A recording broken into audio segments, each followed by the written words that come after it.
All right. Good evening, everybody. Thank you for being here tonight on this wet Thursday evening. There's this weird stuff falling out of the sky. I forgot what it was called. Rain? Just haven't seen it in a really long time. I'm Mark Lacis. I'm the mayor of this fine town, the town of Superior. I wanted to thank you all for spending some time with us tonight to hear more about all of the exciting things that we're doing here in Superior and all the exciting things that we have to come before us in the year to come. Superior is a wonderful place to live, as I know all of you know, and one of the perks of being the mayor of the town of Superior is that I get to put together this presentation and choose all the photos that are going to accompany the State of Superior presentation. So you're going to see these two handsome gentlemen periodically throughout this presentation. That is by design. Those are my sons, Dylan and Jackson. And they are in my presentation because they're the reason why I first ran for the town board in 2016, why I ran again in 2020, and then for mayor in 2022, and why I am still serving as the mayor today. I want this town to be the best place to live, work, raise a family, the best place that it can be. I want it to be a great place for those kids to grow up and for all of our kids to grow up. So that's why they're going to be in the presentation. So apologies in advance, but they're really cute, so you're going to like it. We have a lot to cover tonight, so I want to be respectful of all of your time. I know that there's also a Broncos game that is competing with this event, so and there's baseball as well. So we're going to move right along. But if I miss anything tonight, I will take questions at the end, but I just ask that you hold your questions until the end of the event. I want to thank our town manager, Matt Magley, who is here with me tonight. He also will be joining in this presentation and taking questions at the end. I'm also joined by several members of the town board. Trustee Serbu, Trustee Hammerly, Mayor Pro Tem Neil Shah is here. Bob McCool is here, Trustee McCool, as well as several candidates who are running for trustee in this November's election. I also want to thank our town staff for all the assistance that they gave in putting together this amazing event for the community. I also want to just thank my wife, Chris. She is my partner in crime and my secret weapon. If there's anything good that comes out of my mouth, it's probably because she suggested it. So thank you.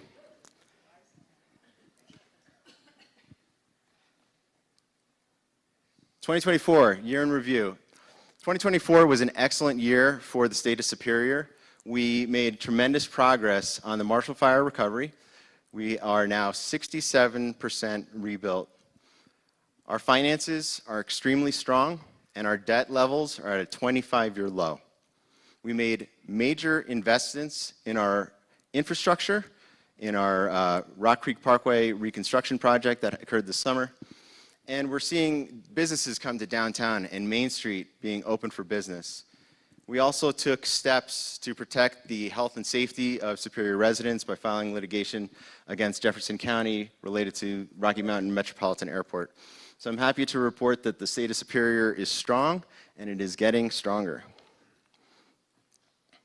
This is the Superior Board of Trustees. I'm sure you know most of us, but if you don't, there are 7 of us on the board.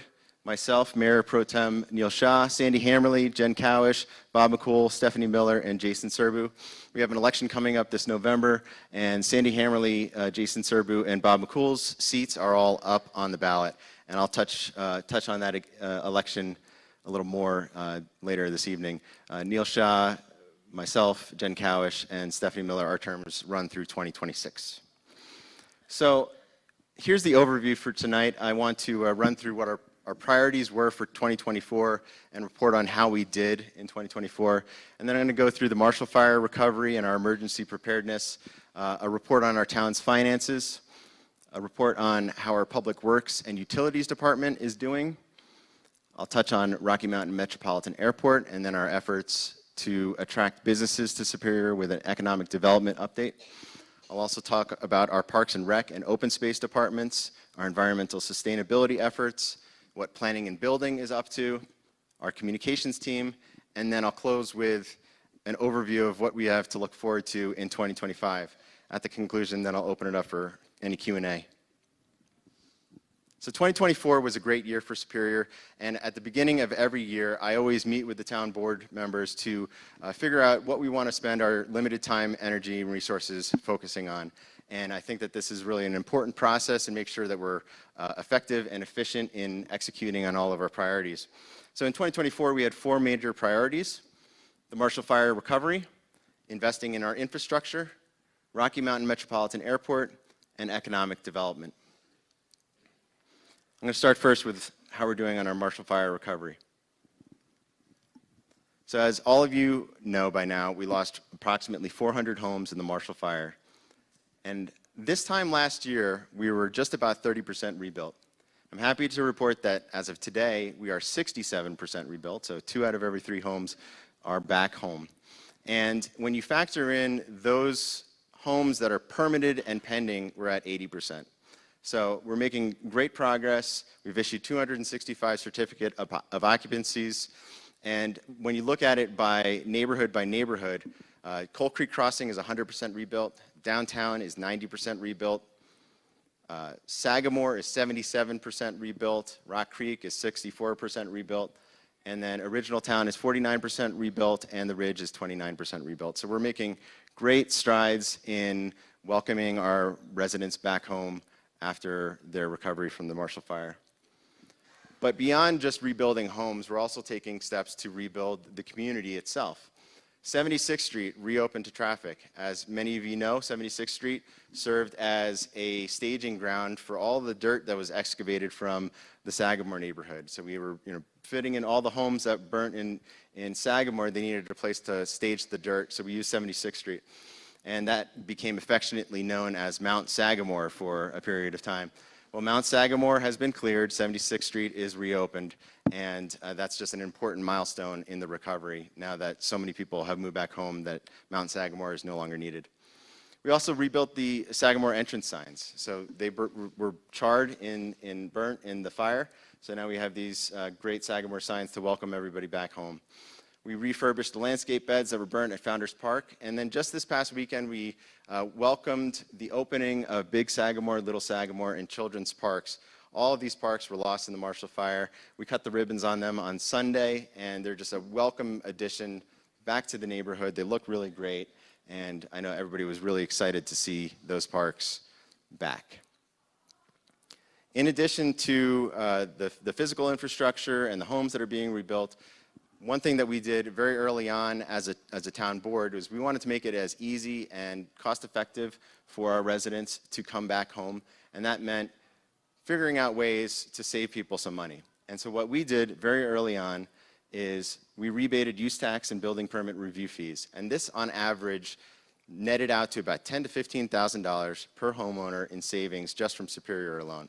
And to date, we've issued just under $3.2 million in these rebates, which has had a direct impact in helping people build back when so many people were underinsured and just dealing with the calamity of losing their homes and struggling financially with how to figure out how they're actually going to rebuild and recover. We've extended the Marshall Fire rebuild rebate deadline to March 31st of 2025. So for that remaining 20% of folks who are not yet permitted, you have up until March 31st, 2025 to apply for those rebates. And then following Superior's lead, the state similarly enacted legislation which also rebates use tax collections on the state level as well. So it was really just, this is an effective use of government, local government, county government, and now the state government working together, figuring out how we can save people money and help them recover from the fire. As people are coming home, members of the board have been joining me and welcoming the fire surviving families back home with CO celebrations. This has been one of the more heartwarming aspects of the recovery process, to just meet with the residents, to check in with them, see how they're doing, see if there's anything else that we could do to help them in their recovery from the Marshall Fire. I want to thank our town staff for helping schedule these, as well as Marshall Together for putting together the gift bags that have been given out to the fire surviving families. In addition to recovery, we're also recognizing that this is a changing climate that we live in, and We are living with prolonged droughts and heat waves, and we know that fire risk is not a once-in-a-lifetime sort of risk. It is something that we have to live with. So we're taking steps to protect Superior in the future. We're expanding our mowing operations in western-facing open space areas. We are employing goat grazing. So I don't know if anybody has checked out the goats that we've had over the past several summers, which are a huge hit with the kids, but they serve a valuable purpose of grazing open space areas, reducing the fuel load to make sure that there's not as much long grasses and brush in areas adjacent to homes. We've been pruning trees, mitigating weeds, removing brush, and then adopting xeriscaping and fire-size landscapes throughout town, all in an effort to harden Superior and make us more resilient and defensible against future fire. We've also taken steps to partner with Boulder Valley School District and the county on fire mitigation management plans.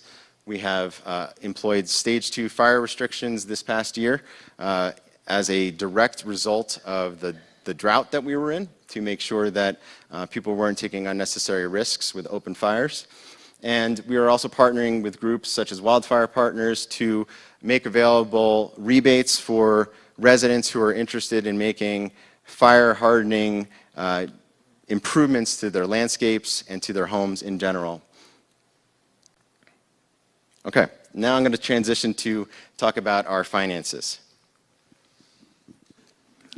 So as I mentioned earlier, as of 2024, we have a total debt of $24.5 million. And while that may seem like an exorbitant amount of money, we're actually at a 25-year low in terms of our total debt load. And we are currently on track for paying that debt down to $17.5 million by end of year 2025. That would be the lowest debt load that the town has had since the early 1990s. In 2024, we made about $3 million of debt principal payments. We retired one debt issuance that we had for the Superior-McCaslin Interchange District, which is the district that controls the diverging diamond across US 36. And in 2026, by 2026, we'll retire 2 additional debt obligations, one for our water district, Superior Metropolitan District 1, and our open space debt from 2015. And thereafter, we're going to focus on repaying the Coyote Ridge open space debt that was issued in 2020. So it's hard to really put this into to words. So this graph shows what our debt obligations are and how they have changed over time. So this is a chart going back from 2009 and then projecting out into the future through 2029. In 2006, which isn't on this map, our debt load was $71.5 million. So this chart starts at 2009, where we're just under $70 million. And you can see here in 2024, our debt load is right between $20 and $30 million. So we're 24.5, and we're projected by 2025 to be under 20, to be $17.5 million. You can see this is just fiscal responsibility and prudent financial management by the town and its staff. And you can see that over time, it has just gradually gone down. We popped back up in 2020 when we acquired the Coyote Ridge open space as well as the community center, but we're now down at levels below where we were in 2019 before those acquisitions took place. Our budget in 2025 will consist of 4 main buckets of dollars and totals $68.6 million. The Town of Superior's budget is $36.9 million. The Superior-McCaslin Interchange District, which is the diverging diamond, has a $2.5 million budget. Our Superior Urban Renewal Authority is $6.8 million, and that is mainly a pass-through for the tax incremental financing that is payable to the developer of downtown Superior. And then Superior Metropolitan District number 1, which is our water, wastewater, and stormwater utilities, has a $22.3 million budget. Property taxes in 2025 will remain the same as they were in 2024. So we have 12.127 mills that is going to be collected by the town. And that is just under 12% of the total So this is a typical property in Superior. It varies depending on where you live, but a typical property in Superior paying 102 mills. You can see we're going to collect 12.127, which is just under 12% of your total property tax that you pay. 85% of your property tax goes to Boulder County, to Boulder Valley School District, and to the Fire District. Superior's tax is only 12%, and then when you factor in the library, that's another 1.5% that goes to Louisville for our partnership with the Louisville Library. We've been active in seeking additional sources of revenue to pay for all of the things that we provide here in town, and we have been successful in obtaining a number of grants, including our FEMA Public Assistance Grant for help with the Marshall Fire response. We have spent close to $12 million on Marshall Fire expenditures, and we've received somewhere around maybe $4 million? It's under three from FEMA so far, plus some insurance. So there's still a ways to go there, but we certainly appreciate all the assistance from FEMA. We also have received about $1.5 million from ARPA funds from the American Rescue Plan after the COVID pandemic. And we are going to be receiving $1 million from CDOT to help us with the Rock Creek Parkway pedestrian bridge reconstruction. We received $660,000 from Great Outdoors Colorado, which was used for Big Sagamore, Little Sagamore Park reconstructions. And then the Department of Local Affairs is giving $150,000 to help fund our comprehensive plan update. Now, I'd like to transition to our Public Works and Utilities departments. These are the road projects that we did in 2024, and they are color-coded, and you can see that in black, we did a major reconstruction of Rock Creek Parkway, and then in brown, we did a reclamite street sealing program throughout the Circle Park and El Dorado Drive neighborhoods.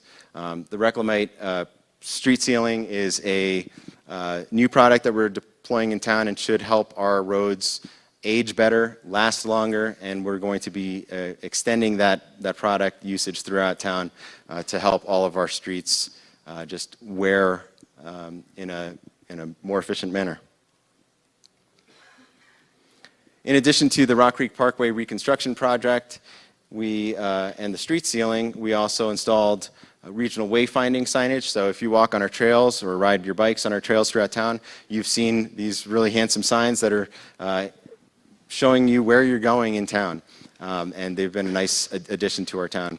We also made significant repairs to our curbs and sidewalks throughout town, installed traffic signal poles, turn signal heads, traffic signal detection equipment, and bridge railing upgrades as well. We also undergrounded all of the power lines in Original Town and the overhead utilities as well. This is a map that shows not just what we did this past year, but 5 years worth of road projects in Superior. So this town board has been really focused on investing in our infrastructure because our infrastructure is aging, it needs work. But over the past 5 years, the board has been committed to developing a road network that is going to last years and years and years. So you can see that over the past 5 years, we've substantially reconstructed McCaslin from Highway 128 all the way to Rock Creek Parkway.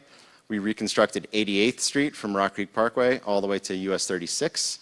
We reconstructed Colton Drive from McCaslin to Rock Creek Parkway, Indiana Street from Colton to Torrey's Peak, and then did the reclamite street sealing as well as building the roadway extension Promenade Road from downtown Superior to 88th Street. So this has been, you can see that all the major arteries throughout Superior have been worked on, and what our focus now is going to be is finishing the intersection of McCaslin and Rock Creek Parkway, and then if money allows, to continue the extension of Rock Creek Parkway from Indiana down to 88th Street. Our Public Works Department also handles all of our water and wastewater and stormwater, and they have been busy on that front as well. The Windy Gap Firming Project is a large commitment for Superior. It's a $38 million commitment that runs through 2054 that secures our drinking water into the future. So We are partners with a number of different municipalities and counties that participate in the Chimney Hollow Reservoir Project, which is the largest reservoir project in the country that is being developed right now up near Loveland and Fort Collins. It's a huge project, and we play a relatively small part in that project. But each year, we're paying about $1.5 million towards that debt to secure our water into the future. As Superior continues to exist in a drying climate, it's critical that we have the water resources available for us to thrive as a community in the Front Range, and this project will secure that water future. We also made upgrades at the water treatment plant with the installation of our UV disinfection system and our booster pump station upgrades. We did a clarificator upgrade. I don't know if I'm saying that right, but I'm trying. And then we also made upgrades at our wastewater treatment plant with the installation of a high-efficiency aeration blower system, which should significantly reduce our energy usage as well as improve the service that is provided at the wastewater treatment plant. In 2025, we're going to continue working on Rock Creek Parkway. We're going to reconstruct the intersection of McCaslin Boulevard up to the pedestrian bridge on Rock Creek Parkway. We are going to rehabilitate the pedestrian bridge at Rock Creek Parkway, and that's going to be in conjunction with a grant that we received from CDOT. We're going to do significant mill and overlay projects on Colton Road from Rock Creek Parkway to the mall in connection with Broomfield. So they're going to do their half of the road, and we're going to do our half of the road. And then we're also going to mill and overlay Sagamore neighborhood, 76th Street, and Sycamore. We're going to make improvements at the intersection of McCaslin Boulevard and Marshall Road, and then perform additional street sealing throughout Superior. All of this is assuming that our budget, which the board is currently considering right now and will be voting on October 28th, passes, which it should. And it also is not factoring in any money from the sales tax ballot issue that is on the ballot for November. If the sales tax ballot question passes, we'll be able to do significantly more on Rock Creek Parkway, and we have the plans already engineered to allow us to complete the reconstruction of Rock Creek Parkway from Indiana Street all the way down to 88th Street, which could potentially include a roundabout or a traffic signal at the intersection of Coal Creek Drive, which is a problem for a lot of people who live over there. On the waterfront, we're going to continue our investment in the Windy Gap Firming Project, make aeration basin improvements at the wastewater treatment plant, install a water main across McCaslin, install street meters, smart meters throughout town, continue with the UV disinfection upgrades and clarificator upgrades at the water treatment plant, and replace the filter media at our granular activated carbon filtration system, which is the system that we installed after the Marshall Fire to address all the smoky, ashy water taste that people had following the fire periodically. It's kind of like a big Brita pitcher that needs the filtration system that needs to be replaced, so we're going to replace that media. We're also going to start work on a Public Works and Parks Maintenance and Operation building near Autry Park and make improvements to our storm drainage reservoir and ponds. Rocky Mountain Metropolitan Airport. It's probably the single topic that we've heard more about from our residents. If you live underneath the flight path, it is something that is negatively affecting your day-to-day life, and we're hearing about it. We've been hearing about it for years, and I'm happy to report that the town board took significant action to deal with Rocky Mountain Metropolitan Airport in 2024. That action was we filed a lawsuit against Jefferson County and the airport director for Rocky Mountain Metropolitan Airport. We were joined in that lawsuit with Boulder County, and in that lawsuit we are seeking the abatement of the nuisance caused by the touch-and-go activities that are being performed by piston engine aircraft flying in and out of Rocky Mountain Metropolitan Airport. We filed that lawsuit in March, and over the past 6 months have been fighting with Jefferson County over what's going to be the proper forum. So we filed that lawsuit in Boulder County District Court, in state court, and filed a state law claim for nuisance. They removed that case to federal court, and over the past 6 months, we've been arguing with them over where we should be. Just this past September, a U.S. magistrate judge agreed with our position that we should be in state court, and then the U.S. District Court judge agreed with the magistrate and remanded the case just last week back down to state court. So we're excited to see this case pick up and make some progress going on in the coming months, and we will be sure to provide updates as we can. Separately, as many of you know, we have been participants in the Community Noise Roundtable for several years. We were instrumental in getting the Community Noise Roundtable founded, which was a group of 7 and then eventually 8 neighboring municipalities that are all neighbors with the airport. And it was something that the FAA told us, that if you're looking for improvements to an airport, you need to form a Community Noise Roundtable and try to achieve collaborative efforts to address noise in that way.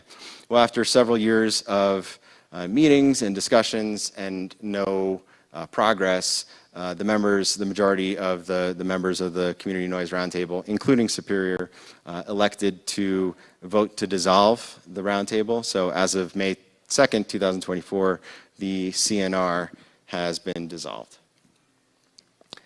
In connection with the airport litigation, the town has installed noise monitoring stations throughout town, and we are publishing the noise measurements that we are collecting from those stations. And you can follow in real time at superiorcolorado.gov/RMMA, and you can see this is just a snapshot of the noise measurement summaries that are posting, as well as the raw data that we're collecting. And this graph here shows just a representative example of what one of those stations is collecting on, I believe, like August 22nd from 12 p.m. to 1 p.m. at Pirate Park. And you can see that in this 1 hour long period, the noise ranges from 40 decibels on the low end to as much as 80 decibels on the high end. And it is attributable to specific planes that are flying overhead. So you can see that there's a Cessna 172 versus a Piper, and the corresponding noise impacts that those are having over those noise measurement stations. Jefferson County continues to maintain a noise complaint hotline, so if you're bothered by aircraft noise, I encourage you to give them a call, 303-271-4874, or you can file a complaint online at this URL here. If there's any unsafe or illegal aircraft operations that you're aware of, the FAA would like to hear about it, and you can lodge those complaints at the URLs below. And then lastly, the Jefferson County Board of County Commissioners, they are the group that has jurisdiction and oversight over the airport. They meet 9 a.m. Tuesdays, and their meetings are in public, just like Town of Superior Board of Trustees meetings are in public. They meet at 100 Jefferson County Parkway in Golden, Colorado. They also have a hybrid meeting format. I encourage you to attend, give public comment, and let the county commissioners know how the airport is impacting you. I'd like to turn now to economic development. 2024 was a banner year for Superior, and we've welcomed so many new businesses, and it's so exciting to see people willing to start a new business, move an existing business to Superior, and just invest in our local economy. In downtown, we had 6 businesses open. Boulder Baked, which is a bakery, cookies, cupcakes, cakes, coffee, right on Main Street. They were the first tenant that signed a lease in downtown, and they are a phenomenal small business to locate in the downtown development. Halcyon Mind and Body is a spa and yoga studio. Colorado Carbon Bike is a bike shop. Croissant is an artisanal French bakery. Helios Laser Therapy does something fancy with lasers and arthritis and therapy that I don't fully understand, but sounds good. I probably need it. And then Synapse PT is a physical therapy. They moved their location from within the sports stable into the former T-Mobile location next to Papa John's over by Breaks Plus and Superior Liquor. But we're not finished. We also saw a number of businesses open in the marketplace and in Rock Creek Village. Image Studios is a salon. Mobility Plus will sell or rent you wheelchairs and walkers and scooters and serve your mobility needs. Casa Agave is a family Mexican restaurant that is opened in the former IHOP space. Superior Baby Care is a daycare serving infants and toddlers. And then Flipside Theater Superior Improv Group, which actually got its start in this building as just a collection of people that are interested in improv and theater. They were so successful here working in the Superior Community Center that they're now opening up their own storefront at the marketplace. And then in Rock Creek Village, we welcomed Lewis Sweet Shop, which is a Colorado institution. If you've ever driven to Winter Park, you've driven through Empire, you've driven past Lewis Sweet Shop. They've been in business since 1949. They opened up in the former Vetka Flowers location. If you like milkshakes, ice cream, sweets, pies, they're the place to be. But they also serve food too, so if you're looking for brats and all sorts of goodies, Lewis Sweet Shop is a great new business right here next to Safeway. We're also expecting a lot of new businesses to be opening soon. In downtown, Croc Boba should be open, I think, within the month, and they're a boba tea that I think they're opening up their first location in Colorado here in downtown Superior. Menchie's Frozen Yogurt will be opening up soon. In the coming year, we're expecting Everhome Sweets to build their new location, as well as Bigsby's Folly, which is a restaurant and winery that will also be located in downtown. In the marketplace, Barnes & Noble is opening up. They should be open by the holiday season this year. And then CB Art Studio, Arts Off Center, and Waxing the City are also opening up locations in the marketplace. So it's great to see all these entrepreneurs and businesses willing to invest in our local economy, and I encourage you all to support those local businesses, because if we want to see local businesses open up, they're not just there for show. You got to support them. Main Street in downtown has been a major focus of this town board, and it's been really exciting this past year seeing it come to life. One of the things that we have done as a town board is try to work with downtown to activate it, to really make it an exciting destination for people to go to. And so one of the things that we started doing last year and we continued this year is the summer concert series in Superior Commons Park. We did 7 summer concerts on Saturday evenings, and you can see right here just 500 residents enjoying a free concert on the grand lawn of Superior Commons Park, overlooking the Flatirons on a beautiful summer evening on a Saturday night. It's a great additional amenity and attraction for Superior and just invigorates downtown. We also started doing downtown movie nights. We had our first Plaza Palooza event in downtown, which is shown right here, where we closed off Main Street and had a farmer's market and live music and vendors, and it was just a really great opportunity to gather as a community. And then our Winter Festival, which we started doing here at the community center, will be held in downtown this year. We've actually outgrown this space. It was so popular. We had Santa, we had reindeer. It was great. So we're going to be working with the Chamber of Commerce and holding our Winter Festival and stocking run in downtown. Skate with Santa will be at the sports stable, so definitely mark your calendar for that. All right, now I'm going to talk about our Parks, Rec, and Open Space. 2024 was a really busy year for our Parks, Rec, and Open Space departments. One of the things that we all love about Superior is its trails and its open spaces and its parks. Everywhere in Superior, you can't go far before you hit a trail or a park. And that's one of the things that makes this place such a wonderful place to live, such a wonderful place to raise a family, to grow up. It's just great. We're only 4 square miles, but we have 22 parks and over 30 miles of trails.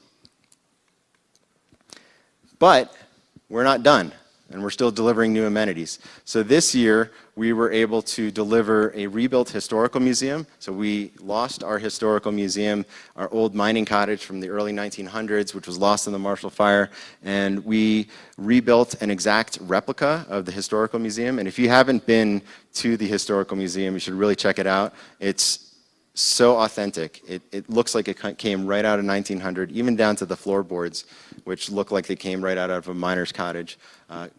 Great work by our historical commission to make sure that that gem of our Superior's history would come back to life. We also cut the ribbon and had a grand opening of Miners Park, which is one of our newer parks located in downtown Superior near the Lanterns Lane development, which is a park that has really cool slides and tunnels for the kids, and was named Miners Park as an homage to the town's rich mining history. We also opened up downtown Superior Dog Park. There's a big dog park and a little dog park, and I don't think that there's a dog park that has better views than this dog park right here. I mean, it is absolutely spectacular. If you haven't been up there, I want to get a dog just so I can go to that dog park. It's that good. And then we implemented new shade structures at Founders Park as well. In addition, and as important milestones in the recovery from the Marshall Fire, as I mentioned earlier, we cut the ribbons of Big Sagamore Park, Little Sagamore Park, and Children's Park. So these are all parks and playgrounds that were destroyed in the Marshall Fire, and the town board made it a priority this year to deliver those parks. As the neighborhoods were recovering and rebuilding from the Marshall Fire, we wanted to make sure that they had playgrounds for the kids to play in. And as we've been visiting with residents who have been coming back home, and we're visiting with them during our CO celebrations, one of the common refrains that we're hearing from these residents is, when are the parks going to be ready? When are the parks going to be ready? Because they're just that wanted, that needed. And I'm happy to report that they're ready and they're back. And it's just another kind of important way for the community to feel rebuilt and connected again. So really thankful to staff for pulling these major projects off. One of our newer amenities in 2024 is our block party trailer. Maybe you've seen it parked behind the community center here.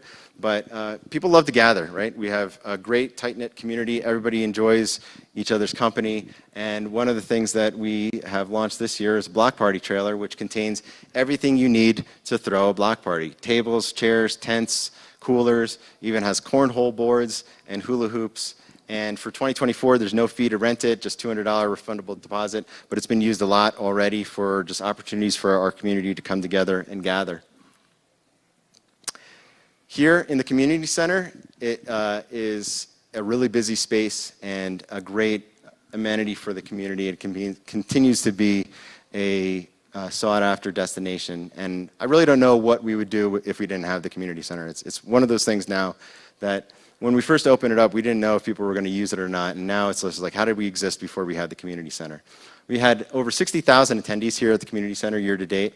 And one of the things that we started doing is a youth access pass. So if you have kids that are aged 11 to 15, they can get a youth access pass, which allows them to come to the community center unsupervised, without parental supervision, and they can spend time at the Superior Community Center in a safe space, enjoy the spot, have fun, do homework, hang out with their friends, and it's just a destination for them to develop their independence from their parents. We've had nearly 1,400 facility reservations, which is about 4 reservations per day on average. And then there's just tons of events at the community center. Game nights, live music events. Chat with the Chief is always a really great event. We have another Chat with the Chief coming up this Saturday. If you've never been to Chat with the Chief, Sergeant Solomon does a fantastic job. 9 a.m. this Saturday. It's in partnership with the Superior Chamber of Commerce. And he will answer all of your questions related to law enforcement. It's great. We host the Taste of Nepal and the Holiday Bazaar here, open mic nights. We have the community choir that is here tonight. I'm sure you can hear them. And it's just a great building that has really served this community well. But one of the things that we're always looking at is, how can we make this space even better? How can we serve our residents that aren't being served? And one of the emphases for this year has been to try to build community around our seniors. Seniors are the largest growing demographic in Superior, and we have rolled out a number of different programming events for them. Senior breakfast, brown bag lunches, a bunch of games, euchre, mahjong, board games, book clubs, gardening groups, Tech Pals, which is an opportunity for seniors to bring their devices and get assistance with all sorts of things related to technology, and then billiards nights at Farrow's.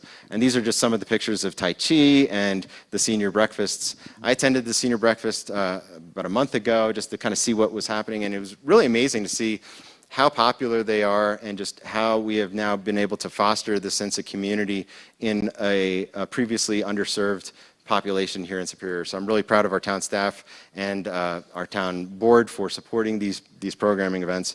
But we're not just exclusively focused on our seniors, we're also focusing on all age demographics here in Superior, and we're rolling out a number of teen events as well. This Friday night, we have a number of events coming up. We've got the Teen Night at the Superior Community Center, which is going to be a Halloween-themed costume party. Every single one of our teen nights that we've had so far has sold out. They're just incredibly popular, and they are just great events for teens to come and just enjoy some time away from their parents. We also did a flick and float movie night at the North Pole, and that image in the lower right-hand corner there is a bunch of kids floating on, may or may not be my children, floating on that big, I think it's a pig, inflatable pig there, and they're watching a movie at the North Pole. We're making improvements at the Superior Community Center. So we have, as you can see just above us, we have installed sound mitigation baffles. So this room is large and it reverberates, and a lot of people like to use the Superior Community Center as a place to do co-working, and they like to work in a quiet space. And so the sound mitigation baffles have been installed to try to address some of those noise concerns. We have installed new furniture. We've expanded the book lockers. If you're not using the book lockers here at the Superior Community Center, you should be. It's one of the most popular offerings here, and as a result, we needed to expand it. So for those of you who don't know, we have a partnership with Louisville Library. You can request a book throughout their collection. It'll get delivered here to the Superior Community Center, and then you can pick it up at the locker. That program is so popular that we needed to expand the book locker offerings to make more room for more books. We've installed a micro market now, so we've got vending machines with drinks and snacks, and have also, Serendipity has come back to the community center to serve alcohol at events, which is just another great offering here at the community center. Our pools continue to be hugely popular with all of our residents in Superior, and we had over 17,000 visits to the North and South Pool just this summer. We replastered the South Pool and launched a number of new events, including Family Swim Night, Flick and Float. We brought back our dog days. If you have a dog, you should bring them to the South Pool on the last day of the summer, where they just run wild and have a lot of fun. And we're continuing our partnership with the Rock Creek Flyers Swim Club for swim practices and swim meets at the North Pool. Our events here in Superior are always hugely popular. Our marquee events, of course, being the 4th of July Parade and Pancake Festival, and then Chili and Beer Fest. These are some of the images from those events. But in addition to those marquee events, we also have smaller, maybe lesser known events like Bike to Work Day, Bike to School Day, Walk with the Doc, National Trails Day. We host a volunteer appreciation event for all of our volunteers. The Taste of Nepal, which is a cultural exchange with our sister city, Canberra, Nepal. National Night Out and Monster Mash. Monster Mash is coming up soon and will be hosted by our Superior Youth Leadership Council. And you can see some of the kids. There's Elvis down here. Attending Monster Mash. We couldn't do it without the help of all the volunteers in Superior, so we've got a number of advisory committees that help do all the work that the board relies on in making the decisions that we make. And that's our Parks and Rec Committee, our Open Space Advisory Committee, our Cultural Arts and Public Spaces Committee, our Historical Commission, the Superior Youth Leadership Council, our Advisory Committee on Environmental Sustainability, our Planning Commission, and then most recently our Home Rule Charter Commission. If you're interested in serving the community, maybe you don't want to run for the town board, but maybe there's something that you are interested in. Maybe you're passionate about parks, maybe you're passionate about open space or art. There are always opportunities to volunteer to serve on our advisory commissions and committees, and I encourage you all to seek them out because they do tremendous work.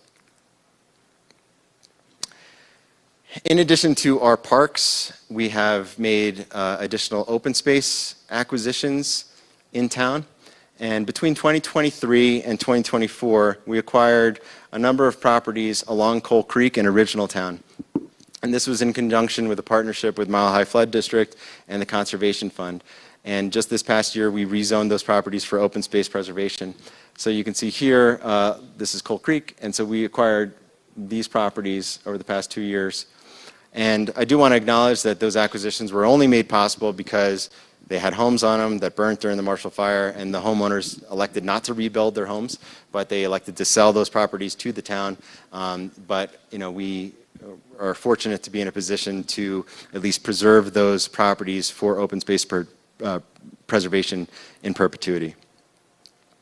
On the other side of town, our Coyote Ridge Open Space Master Plan was accepted, and that will detail how the Coyote Ridge Open Space will be improved with trails. And we acquired property from CDOT on Highway 128 for Coyote Ridge parking. Excuse me.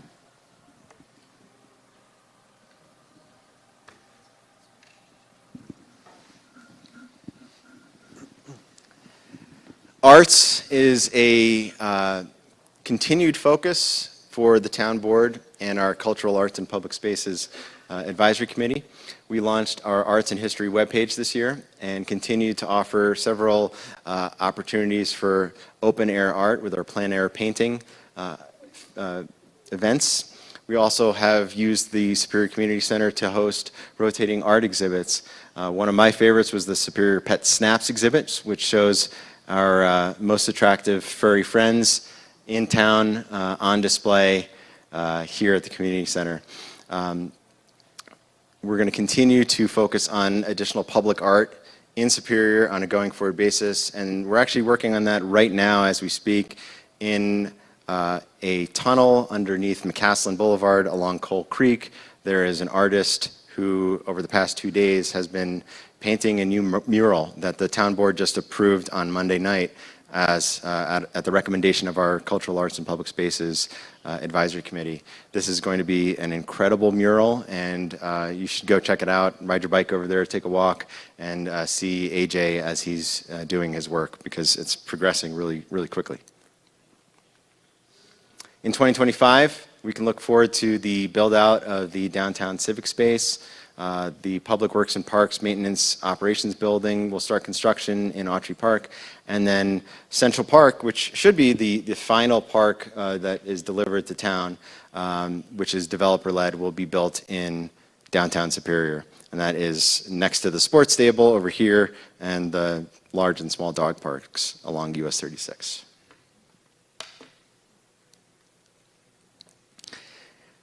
I want to talk about environmental sustainability next. In 2021, the town board adopted a sustainability action plan, and what that did was it committed us to being a more sustainable community for the future. And our goal is by 2050 to be net zero of carbon emissions. So in 2024, we launched a sustainability action plan dashboard. And what that does is that keeps us honest. It tracks our progress in implementing the sustainability upgrades that are contained within the Sustainability Action Plan. And it's something that you can follow along at home to see how we're doing in that regard. We also made enhancements to our town's waste collection contract, made electrification improvements here at the community center, and then partnered with Resource Central for building material pickups for residents as well as water conservation efforts. We also did a number of xeriscaping projects throughout town. This is a snapshot of the Sustainability Action Plan dashboard, and what you can see here is our goal by 2050 is to be net zero, and by 2030 it's to be 60% below our 2016 emissions, and by 2025, so next year, to be 25% below our 2016 emissions. And this graph here shows the progress that we've made. So far we have reduced our carbon emissions by 14 metric tons. And in order to reach our goal by 2025, we have another 13.6 metric tons to go. And then to get to our ultimate goal, we need to go to by 2050 to get to net zero. The Sustainability Action Plan dashboard will continue to be updated in real time as the town makes progress. And one of the ways that we're going to be making that progress is with the new waste contract that the town just signed. So many of you may have seen the news stories that Louisville has been the first community, I think, in the country to launch, or certainly in the state, to launch EV trash trucks. And we're partnering with them and able to leverage those EV trash trucks to provide service here in Superior as well. So getting rid of those diesel running carbon emitters is going to be a great upgrade. We're also offering pay-as-you-throw options for Superior Town residents who are on our waste contract, which will substantially reduce the diversion rate to our infill, to our landfills as well, and help us on our progress to be a more resilient and sustainable community. We'll be implementing our beneficial electrification plan, which includes residential rebates, facility opportunity upgrades, and developer support. So if you're looking to replace a furnace with an electric heat pump, the beneficial electrification plan will help you do that. We're also going to continue xeriscaping projects and just work on our sustainability action plan on a going forward basis. Planning and building has been really busy over the past 10 years. The major focus of our planning and building department has understandably been the downtown Superior development. There was then a little detour with Marshall Fire recovery, obviously, but the downtown Superior development was originally approved back in 2013, and this is the land use map for downtown Superior. And 10 years ago, this was just the concept, and now you've actually seen downtown Superior get built out almost entirely, and it's been really impressive to see how a vision from a decade ago could actually be implemented over time. In 2024, we made significant progress on downtown Superior by making the final major approvals for the development. We approved blocks 2, 5, and 8 for office and residential use, and this is an image of what the residential component with ground level commercial, this is a restaurant, on block 8. We approved the final development plans for Bigsby's Folly Restaurant, which is shown here in this rendering, which is a winery and restaurant with an open second floor patio with amazing views of the Front Range. We approved a final development plan for Everhome Suites, which is a hotel, and then a PD amendment for a senior affordable housing development in the Discovery Office Park neighborhood. So going back to this map, I'll just show you here. So this is blocks 2, 5, and 8. So on 2 and 5, there will be the Coal Creek Innovation Campus, which is an office use. And then on block 8 will be that mixed-use residential commercial. Over here in red is where Bigsby's Folly will be located. And then along Old Railway is the PD amendment for the senior affordable housing. The Everhome Suites will be located up in the northern component of the development, kind of just next to where Bambi Brewing and Superior Liquor is.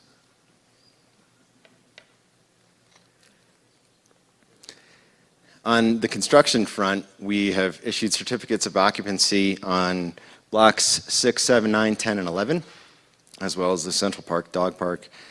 So going back to that map, this commercial core right here, 6, 7, 9, 10, and 11, all of which really makes up the central commercial area of downtown Superior has been substantially completed. And then the residential uses in the southern section of downtown Superior continues to make progress with Toll Brothers, Remington, and Thrive building their homes and townhomes in that area. In 2025, we have Central Park to look forward to in downtown, the groundbreaking on the Coal Creek Innovation Campus, as well as the residential building on Block 8 in downtown, Everhome Suites groundbreaking, Bigsby's Folly, and an update to our comprehensive plan. Our communications team is continuing to crush it If you are interested in learning about all of the things going on in Superior, there is a way to find out. We've got newsletters, websites, social media. You can sign up for our email and text alerts. You receive the Sentinel. It goes out in the first of the month and really gives a good snapshot of everything that's going on in town for that month. We have weekly happening emails, senior monthly newsletters, recaps on the Marshall Fire recovery, and our Parks and Rec newsletter, I think just went out today. There are so many newsletters that are detailing all of the things that we're doing. But we realize that some people don't like just living in the virtual world and reading emails. So last year we launched Hello Superior magazine, and we continued doing Hello Superior this year. It's our quarterly print newsletter. You should be getting it to your mailbox, delivered quarterly, which has just been a welcome addition to this community. It has great stories, updates on town events, has a really useful pull-out calendar you can hang on your refrigerator that details all the things that are coming up over the coming months. And I'm really proud of our communications team for figuring out how to put out a really good-looking newsletter that's also printed on recyclable paper, so it's consistent with our sustainability efforts, because we didn't want to put out a newsletter that then was going to undercut our efforts at reaching our sustainability goals as well. Our Superior Click and Fix remains a really useful tool. If you're not familiar with it, there's an app that you can download from the App Store, as well as a website here, where if you've got an issue with a street light that's out, or a damaged street sign, abandoned vehicles, and any sort of like non-emergency issue that you want to bring to the town's attention, use the Click and Fix, and somebody will respond to it, and you can track that response as well.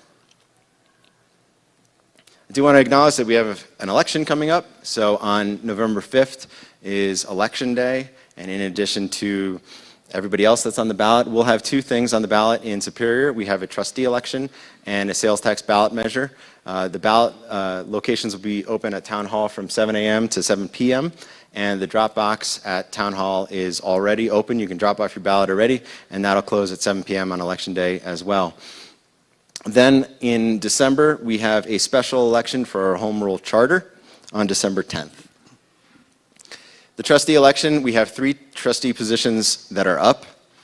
Trustees Hammerly, McCool, and Serbu are all up, and we have 6 candidates running for 3 positions. On your ballot, you'll actually see 7 because Bob McCool has withdrawn his candidacy for the trustee race, so don't vote for Bob, no offense.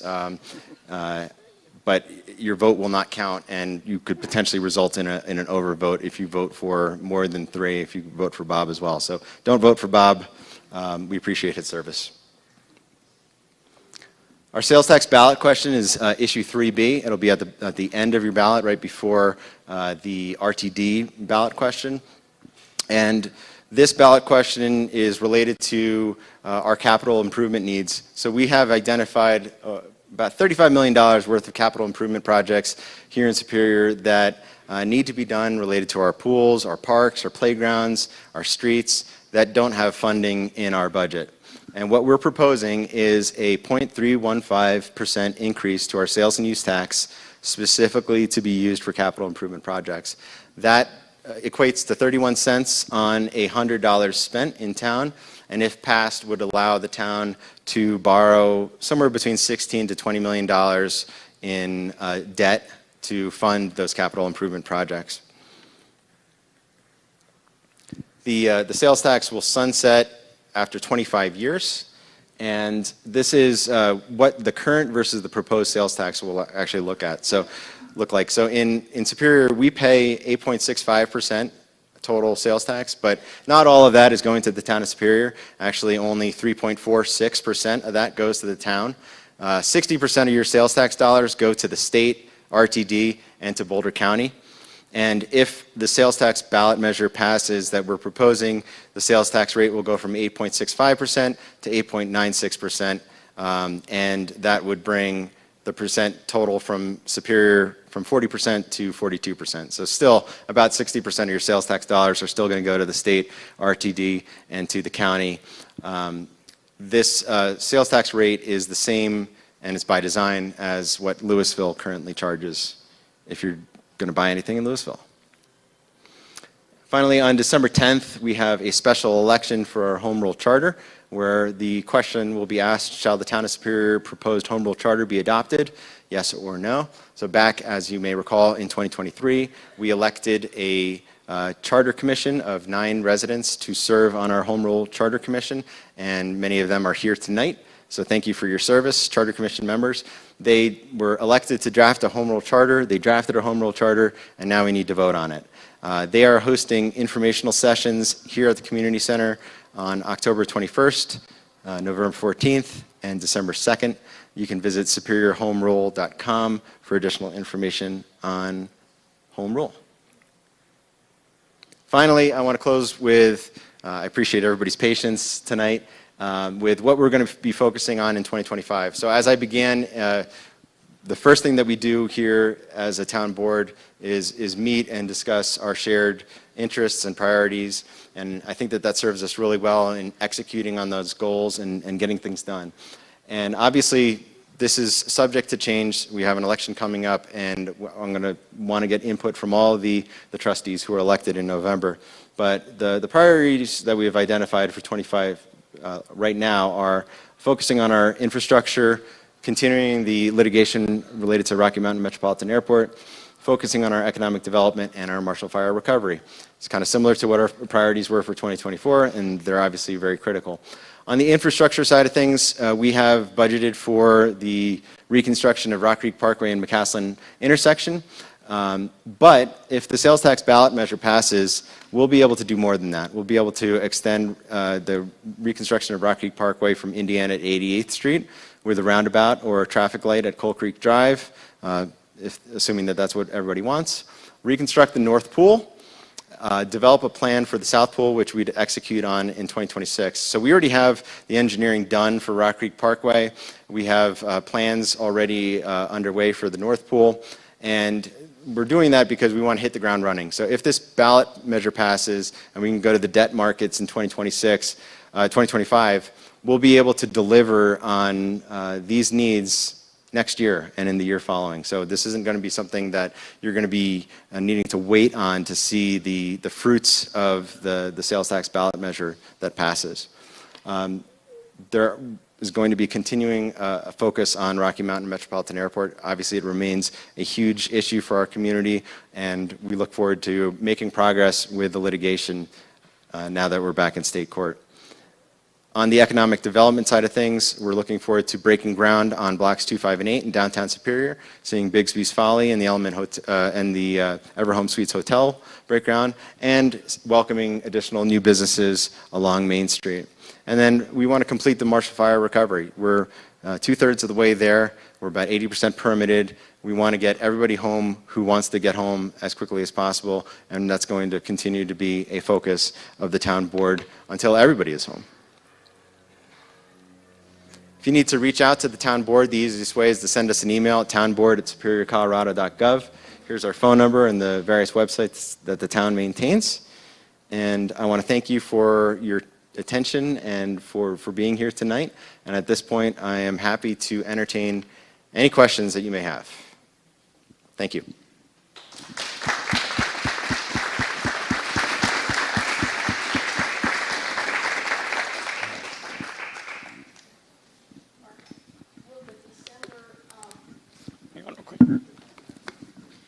Will the December ballot be mailed? Yes.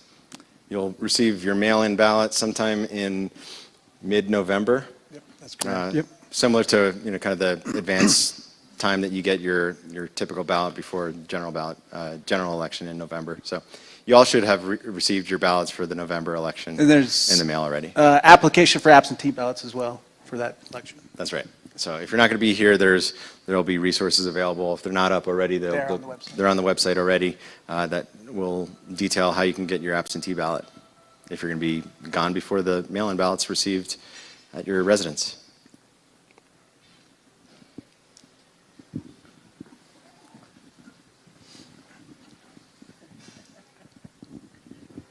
One word for your presentation, superior.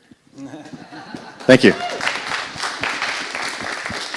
It's really hard to try to digest all of the work that we do here in town into something that is just an hour long and is not going to go on and on and on. My original presentation, I think, was like 130 slides. I got it down to 70, so I had to cut a lot. But I'm really proud of what the town board has done, what the town staff has executed on. We live in an amazing place. You all know that.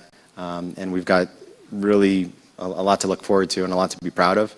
And it's a pleasure to serve as the mayor here. So thank you. Do we have any kind of general timeline on the blocks 2, 5, and 8 building? You want to give an update on that? Yeah, the sale for Block 8 should occur this month in October, and they're planning to break ground in March. The sale for Blocks 2 and 5 is expected to occur in the spring of next year, and the construction to start soon after that, depending on leasing for the space.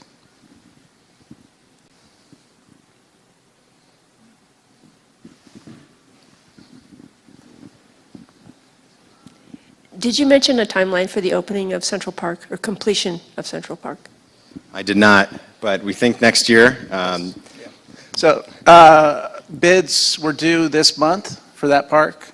Construction's supposed to start this year, and then completion late spring, early summer is what we're expecting.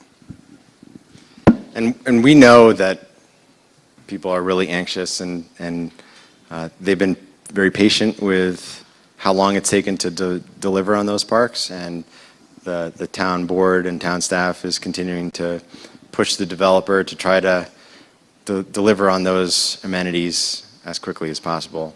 It's a challenge, and it continues to be a challenge. Yeah, we were able to successfully get the developer to build the dog parks because we knew that was a need sooner than the rest of the park. So that was one thing we were able to get done this year. Yeah, and we also advanced Superior Commons Park, so that was originally planned to be, I mean, Clint Folsom knows this all too well. That was one of the last scheduled parks to be delivered, and the town board said, listen, like, those are critically important parks, and now we can just see with like the summer concert series that we're doing in them, they're really well utilized already.